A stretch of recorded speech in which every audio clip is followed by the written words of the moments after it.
Menindaklanjuti penyelesaian pelanggaran hak asasi manusia atau HAM berat, Menteri Koordinator Politik Hukum dan Keamanan atau Polhukam Mahfud MD menemui para ex-mahasiswa Ikatan Dinas atau MAHIT. Ex-MAHIT dikirim Presiden Soekarno pada dekade 1960-an ke luar negeri. Mahfud MD dan juga Menteri Hukum dan Hak Asasi Manusia Yasona Lauli menemui para ex-mahasiswa pada Ahad kemarin yang menemui korban di gedung De Sakel, Amsterdam, Belanda. Kedua menteri menjelaskan kebijakan pemerintahan Joko Widodo untuk memulihkan hak korban peristiwa 1965 dan kemudahan imigrasi untuk para ex-MAHIT. Mereka yang hadir tidak cuma dari Belanda, tapi ada juga dari Jerman dan negara sekitar Belanda. Ex-mahasiswa Ikatan Dinas adalah mereka yang tidak bisa kembali ke Indonesia karena dicabut paspornya saat menempuh pendidikan di luar negeri pada era 1965 sampai 1967. Sudah bergabung siang ini bersama kami melalui aplikasi Zoom Menko Polhukam Mahfud MD yang saat ini masih berada di Amsterdam, Belanda. Selamat siang waktu Jakarta, Pak Mahfud. Selamat siang, Mas Kalis. Terima kasih sudah Selamat menyempatkan. pagi di sini.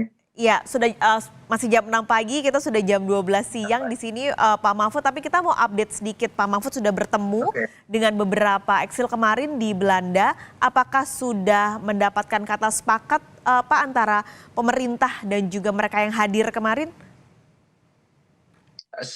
Kata sepakat karena kita tidak membuat kesepakatan ya. Ini kan bukan perjanjian antar dua institusi, tetapi pemerintah itu atas tugas konstitusional itu memberikan hak-hak konstitusional mereka. Mereka dulu disekolahkan oleh zaman Bung Karno ke berbagai negara, terutama di Eropa Timur, dalam berbagai keahlian. Lalu terjadi peristiwa tahun 1965 yang oleh pemerintah disebut sebagai G30S. Nah, mereka ini rata-rata kan ditanya ketika mereka mau pulang, ditanya kamu membuat pernyataan apa tidak mengakui pemerintah yang baru. Nah, mereka ini kan tidak dengar, dulu kan belum ada WA, belum ada telepon, belum ada TV kan. Mereka yang tidak segera membuat pernyataan itu paspornya langsung dicabut dan banyak yang kemudian menjadi stateless ya agak lama. Ada yang kemudian minta suaka ke negara lain gitu ya, ke RRC misalnya, dan mereka tidak bisa pulang. Nah, ketika kita melakukan reformasi ada perintah TAP MPR dan undang-undang agar ini diselesaikan secara hukum dan secara non hukum. Secara hukum itu pelakunya dibawa ke pengadilan, yaitu yang dulu melakukan pembantaian dan sebagainya. Kemudian yang tidak bisa pulang ini ya diberitahu kalau mau pulang negara akan memberi ya hak untuk pulang. Mereka semuanya senang. Bagi mereka bahwa mereka diakui sebagai warga negara Indonesia dan tidak pernah berkhianat kepada pemerintah Indonesia dan kepala Indonesia itu sudah cukup. Mereka sudah beranak pinak di sini dan mereka cukup minta diakui itu sebagai warga negara yang baik, tidak pernah berkhianat, dan mereka juga banyak yang mempertimbangkan untuk minta status kewarganegaraan Indonesia, tapi sudah ada anak, istrinya, dan macam-macam. Tapi ada juga yang sudah menyatakan ingin pulang untuk mati karena udah tua sekali, untuk pada saat meninggal nanti minta dikuburkan di tanah air gitu. Nah, kemarin Pak Menkumham itu langsung memberikan visa khusus ya kepada mereka yang ex-MAHIT ini. Misalnya diberi visa bagi mereka yang ingin menjadi warga negara asal sesuai dengan undang-undang, artinya meninggalkan kewarganegaraan lain, misalnya tidak lagi jadi warga negara Rusia atau Belanda atau mana, itu bisa langsung diproses untuk kembali menjadi warga negara Indonesia secara lebih mudah. Nah, tapi bagi mereka yang tidak mau pulang karena misalnya ada keluarganya, diberi visa khusus juga, multiple gitu ya, visa misalnya sampai 5 tahun diberikan secara khusus sehingga kapan saja datang ke Indonesia bisa.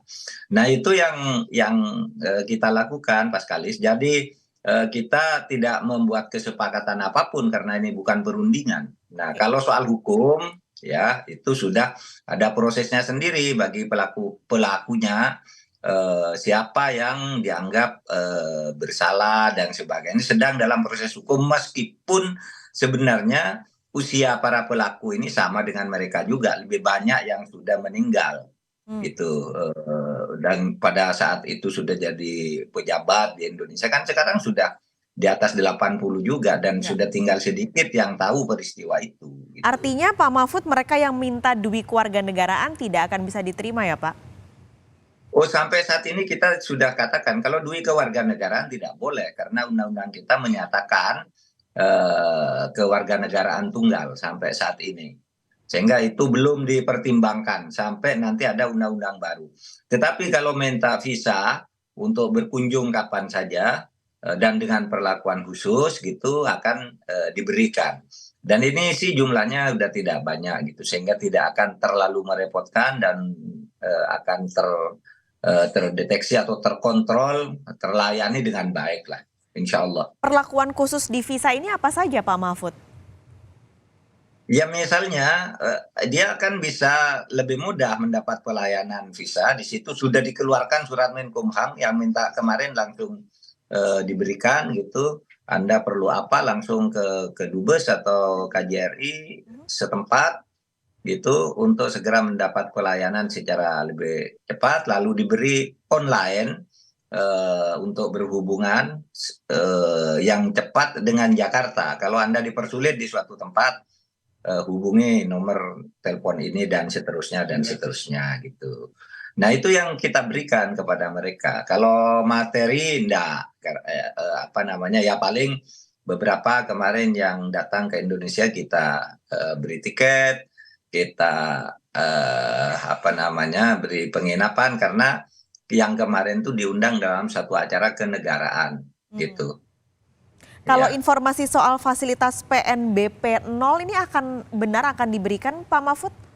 Iya betul betul ada di situ tidak boleh tidak akan ditarik biaya apapun dalam pengurusan itu gitu. Nah memang ada permintaan gitu ya kemarin misalnya bagaimana paspor yang dulu dicabut gitu sekarang dihidupkan secara otomatis gitu. Itu kan secara mekanisme tidak bisa juga kan kita tidak tahu mereka itu ada berapa ada di mana dan untuk penghidupan itu harus diadministrasikan dulu paspornya nomor berapa misalnya kalau tidak ingat pasti bisa dicari asal mereka melapor dulu gitu. Oleh sebab itu kita tidak akan menghidupkan lagi paspor secara otomatis karena mereka sudah punya kewarganegaraan lain. Nah bagi yang stateless misalnya ya kalau ada tapi ini tidak ada sih yang melapor karena stateless. Stateless itu dulu ketika tahun 67 itu kan tidak boleh pulang. Nah 67 tidak boleh pulang mereka terkatung-katung pada waktu itu. Di beberapa negara kalau kawin dengan orang setempat langsung mendapat kewarganegaraan misalnya. Nah itu mereka semuanya sekarang yang terdaftar di tempat kami tidak ada yang stateless.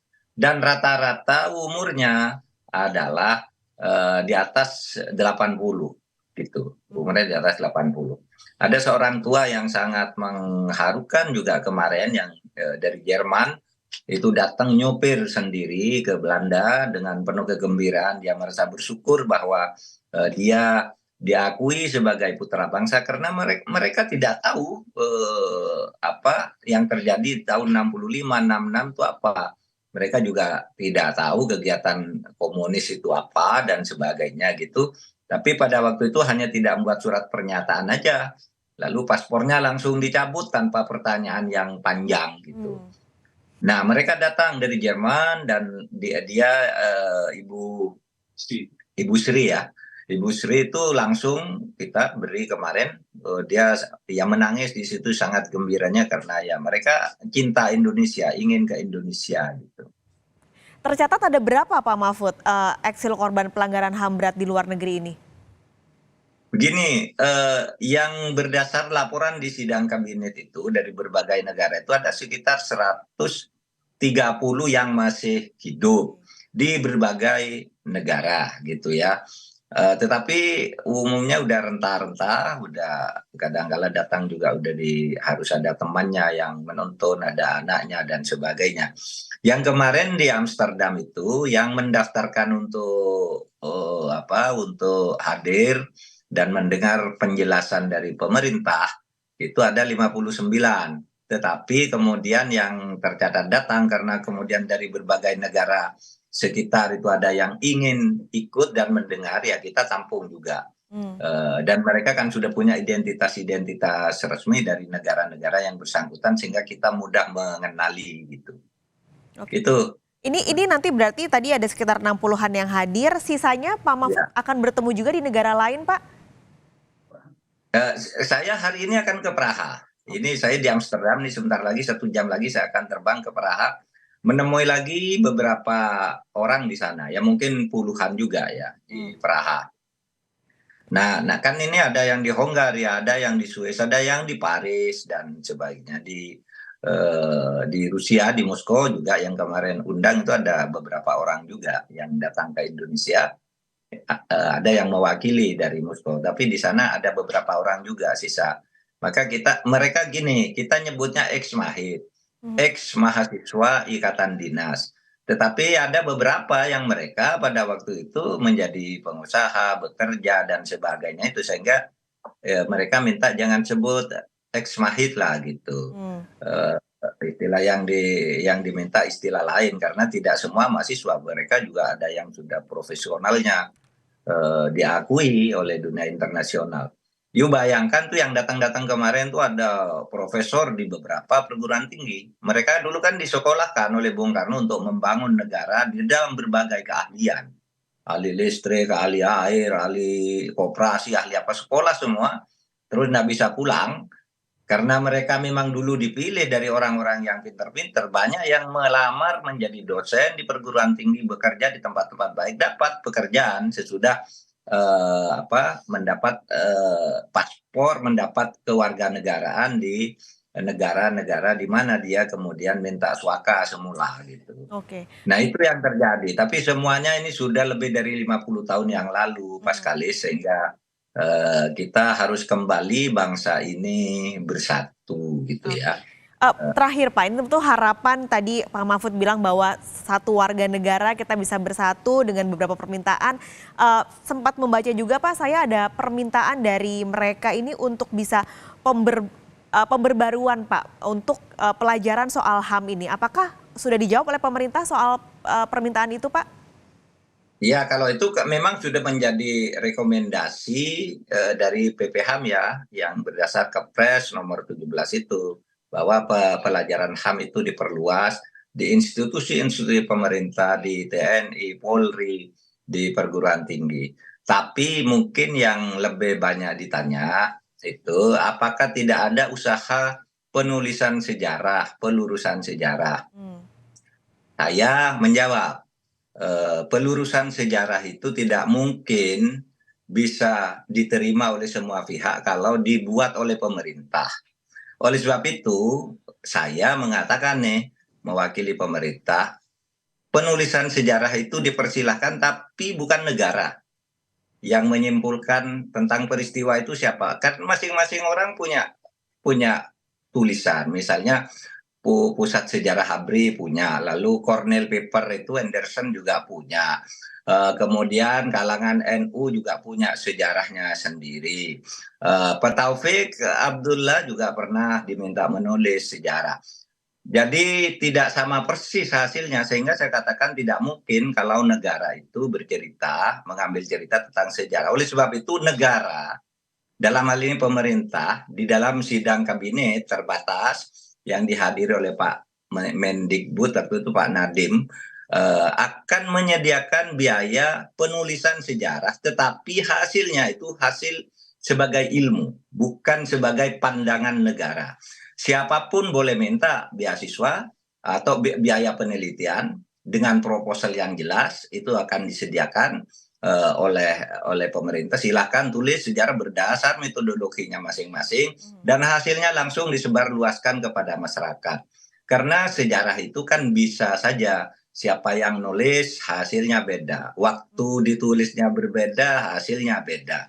Sama aja kita nulis sejarah Ken Arok, sejarah Raden Wijaya dan sebagainya itu kan Baik. beda-beda juga. Nah, maka kita tidak akan masuk ke soal itu. Negara tidak akan menulis sejarah sendiri, tetapi fakta-fakta yang secara hukum ada di depan kita selesaikan. Oke.